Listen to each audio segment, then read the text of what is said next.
आज हम जिस कहानी को लेकर आए हैं वो कहानी चाणक्य ने अपने शिष्यों को सुनाई थी। और आज हम वही कहानी सुनाने वाले हैं जो घमंड से बचने की बहुत ही प्रेरणादायक कहानी है। घमंड से संबंध बिगड़ सकते हैं। हमारे दोस्तों, रिश्तेदारों और परिवार के बीच में दरार आ सकती है और वे हमसे दूर भी हो सकते हैं। आपको घमंड अधिक हो जाने पर आप जीवन में अकेले हो सकते हैं और दूसरों पर आप अपने मित्रों और पड़ोसियों के बीच में दरार पड़ सकती है और दोस्त बनाने में भी दिक्कत आ सकती है। सिद्धापन की कमी भी आ सकती है क्योंकि घमंड करने वाले व्यक्ति कभी भी सीधा बातचीत नहीं कर सकते।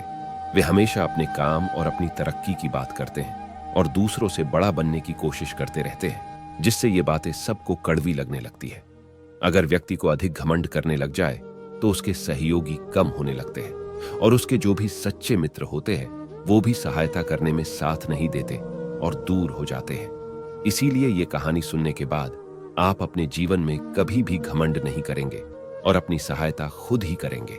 चाणक्य अपने शिष्यों को घमंड में चूर अर्जुन की कहानी सुनाते हैं कि किस प्रकार श्री हनुमान जी ने घमंड में चूर अर्जुन का घमंड तोड़ा था। चाणक्य अपने शिष्याय को एक कतार में बैठा देते हैं और कहानी शुरू करते हैं कि एक बार की बात है जब अर्जुन अपने रथ पर सवार होकर जंगल की सैर कर रहे थे।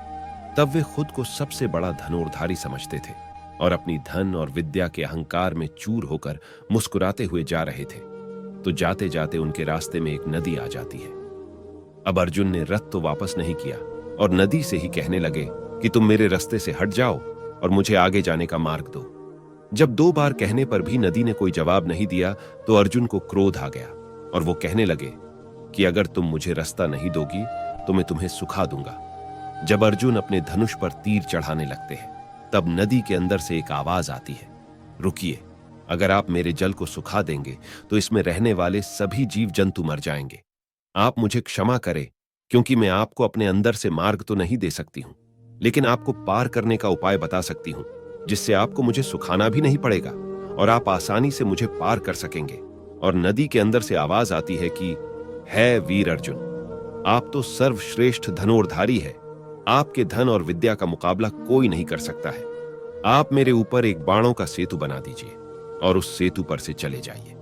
अर्जुन को बात समझ में आ जाती है और उस नदी के ऊपर बाणों का सेतु बना देते हैं और आगे चले जाते हैं। अब सैर करते करते एक और नदी आ जाती है जिसके किनारे पर पत्थरों का सेतु बनाकर एक वानर बैठा हुआ था। ये और कोई नहीं, श्री हनुमान जी ही थे, जिनको श्री कृष्ण ने अर्जुन का घमंड तोड़ने के लिए भेजा था।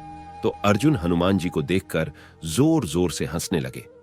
तो चाणक्य का शिष्य पूछता है कि फिर हनुमान जी ने क्या किया।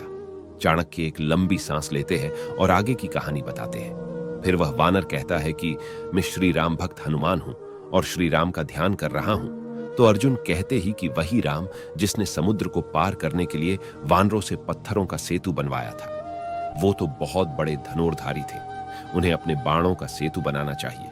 उन्हें इतना भी ध्यात नहीं। तो हनुमान जी कहते हैं कि अगर प्रभु श्री राम बाणों का सेतु बनाते तो वह एक ही वानर के पैरों से चूर चूर हो जाता। तो अर्जुन कहते हैं कि तुम्हें मेरी विद्या का आभास नहीं है, मैं पूरे विश्व में सर्वश्रेष्ठ धनुर्धारी हूं और इस नदी पर मैं एक बाणों का सेतु बनाकर दिखाता हूं जिसे कोई वानर तो क्या कोई भी नहीं तोड़ सकेगा।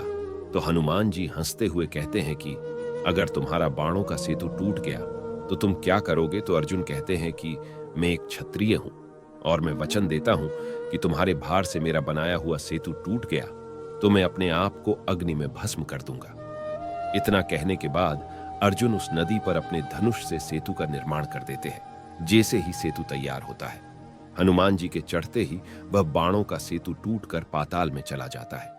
अब अर्जुन टूटे हुए सेतु को देखते ही आश्चर्यचकित हो जाते हैं कि एक वानर के पैरों से मेरा सेतु टूट गया। ये कोई साधारण वानर नहीं हो सकता है और कहते हैं कि मैं एक क्षत्रिय हूं और मैंने वचन दिया है, मेरी धन और विद्या का कोई फायदा नहीं, मैं अब खुद को भस्म कर दूंगा और अग्नि प्रज्वलित कर देते हैं। फिर वहीं पर श्री कृष्ण प्रकट हो जाते हैं और अर्जुन को बताते हैं कि ये कोई साधारण वानर नहीं है, राम भक्त हनुमान है।